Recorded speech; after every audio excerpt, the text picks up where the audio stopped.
Thank you chef Ram அவர்களே. இதென்ன 3 மணி காமெடியா? நான் சிரிக்கணுமா? ஒழுங்கா மூடிட்டு சாப்பிட்றீ. நீ அன்பா சொல்லு. அன்பா சொன்னா தான் நான் சாப்பிடுவேன்.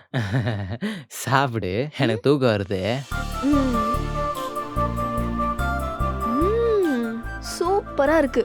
செஃப் ராம். எல்லாம் எங்க அம்மா ட்ரைனிங். நீ அவங்களுக்கு தான் தேங்க்ஸ் சொல்லணும். ஓ! அம்மா ட்ரெய்னிங்கா? அத்தை, உங்க புள்ளைய ரொம்ப நல்லா வளர்த்திருக்கீங்க. அவங்க பிள்ளைய நல்லா தான் வளர்த்துருக்காங்க. ஆனா நான் தான் உன் கூட சேர்ந்து குட்டிச்சோரா போயிட்டு இருக்கேன். என்னடா கன்னிங் காமெடி பண்றியா? ஆமா. ராம், எனக்கு ஒரு டவுட். கேளு. எனக்கும் உங்க அம்மாவுக்கும் சண்டை வந்ததுன்னு வை, நீ யாருக்கு சப்போர்ட் பண்ணுவ? எங்க அம்மா அவங்க கூட சண்டையே போட மாட்டாங்க. ஏன்னா அவங்க அவ்வளோ நல்லவங்க. அப்படியா? ம். சரி, இன்கேஸ் ஃபியூச்சர்ல உங்க அம்மா முக்கியமா நான் முக்கியமான்னு முடிவெடுக்க வேண்டிய சிச்சுவேஷன் வந்தா நீ யார் முக்கியம் முடிவெடுப்ப? இப்போ எதுக்கு தேவையில்லாம பேசிட்டு இருக்க?